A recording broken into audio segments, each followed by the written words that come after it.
Hi there, welcome back to the dojo. This is Comic Book Black Belt, and it's the second of two videos where I digitally ink the Inhumans in a group shot for Draw the Marvel Way. It's produced by Marvel and Hachette. The first episode I inked over my pencils for Medusa, which was part of the piece, and this one is Black Bolt. In the last episode I ranted a bit and talked about, in the title it was suggesting purity tests, but just in general, is there some kind of a purity test for comicsgate, and whether they were kind of sort of almost disagreeing with themselves. Like I say in that video, I'm not going to comment on either side because I feel you should be open-minded and be prepared to work with anyone, and I think you should buy a comic if you like it. It doesn't matter who produced it. I prefer to keep the art and the artist separated, and I'm not going to be bullied into either way of thinking. So those were my thoughts in the previous video, but I'm going to go for something a little bit more technical in this video, rather than philosophical, and talk about digital inking for me. I've put up quite a few videos that I produce digital inks and do the screen caps for, and it's definitely split within the industry across different artists as to whether they like digital inking or not. I love Bronze Age comics, I love Bronze Age art, and of course there was no digital inking back then. So it seems weird, I suppose, to some people that I would like digital inking. I do really enjoy the digital inking for lots of different reasons. So first off, I thought I would do a pro and con list, and how that applies to me. So it's not necessarily the rights and wrongs of digital inking versus traditional inking, just how I come at it. So I suppose from the downsides, a list of cons, as it were. You don't have a physical copy, so you can't sell it. So you're working your way through a book, and you're working as fast as you can, and that's why maybe you'd be digital inking. It's certainly, from my perspective, the primary reason why I go to digital inking. And of course you don't have anything to sell at the end of it.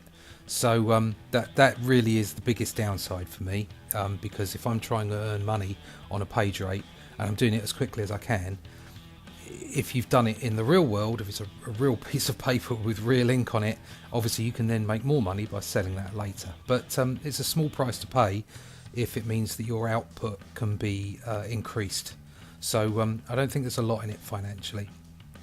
Another con after that would be how an artist approaches their work, and if they really like the physical interaction of brush and pen and ink on the paper.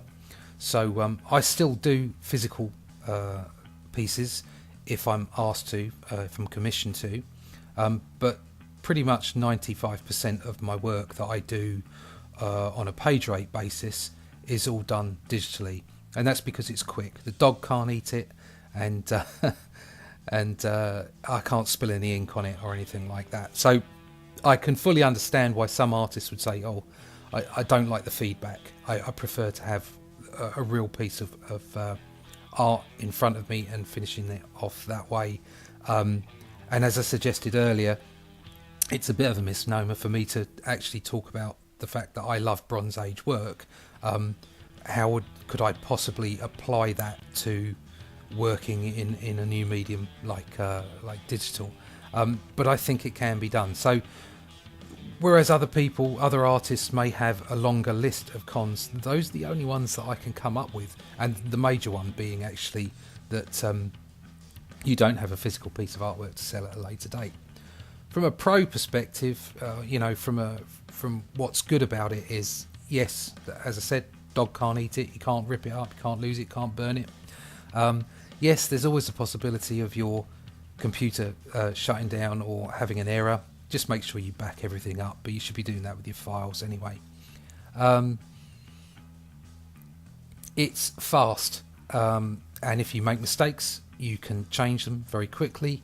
And on top of that, if you need to change something, so if you have editorial changes, or if you have written changes, writer changes, amends, or you just get something wrong, you can go back and you can change it much easier. I mean, before, when I was inking on paper and drawing on paper, something went wrong. Either you had to redraw the whole page, or there would be a whole lot of photocopying and cutting and pasting going on. I've also found new techniques in the way that I pencil. So I used to pencil. Obviously, what you do is you produce a thumbnail and then move on from there. And I would produce thumbnails, and when I got up to actually producing the real size art, a lot of the time I might go away and draw something for one panel and then have it photocopied and reposition it, and then maybe trace it over a light box so that I got exactly the right effect I was looking for. That's something that's so much easier to do in Photoshop and in layers. And that leads me into the next part, which might be a con from other people's perspective, and the fact that I talk about loving Bronze Age art and the way that I do. I will not use a vector-based inking program. I don't like the way that vectors feel or look. I think they look very mechanical, and I think they give away the fact that you are inking digitally. I like using VFX brushes and several other custom brushes within Photoshop, and I think it gives a real look of real world inking. I'd like to think that a lot of my work has that kind of Bronze Age essence to it, and that the way that I ink in Photoshop has got that feel as well, and that it doesn't look mechanical in any way. So those are my pros and cons as far as digital inking is concerned. I'll continue to ink digitally because it is very fast.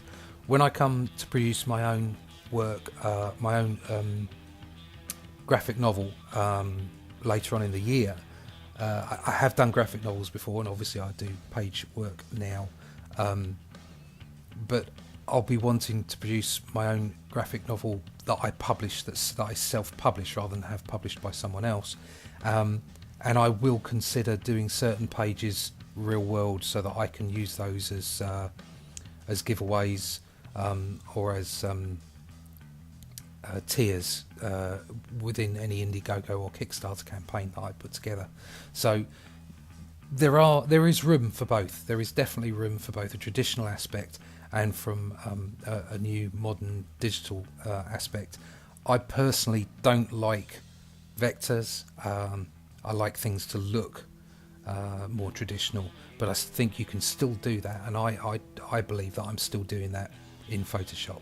So there's my take on it. Hopefully it's been of some service to any other artists out there that are looking to produce inks digitally.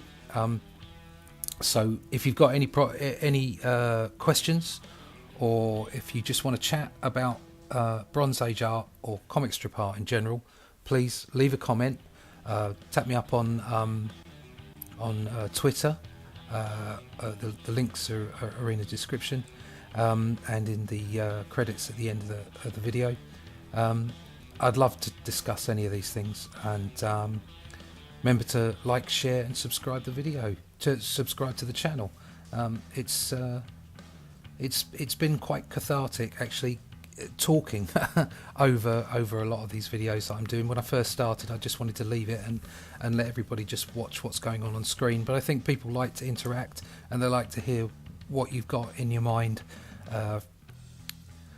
while you're drawing and while you're producing, and as much as I was alluding to earlier, that you should separate the art and the artist. There's no reason why you can't connect with an artist, or you can't the artist can't give you some kind of insight into the way that they tick. So hopefully you're enjoying the content, and like I say, if you can share, like, or get anybody to subscribe, all your friends and connections to subscribe, so that I can grow the channel and I can produce more and more artwork and more videos. So thanks very much for watching, and I'll see you again in the dojo soon. Bye bye.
Thanks for watching Comic Book Black Belt. If you've enjoyed the content from this video, please like, share or subscribe, and come over and follow me on Twitter.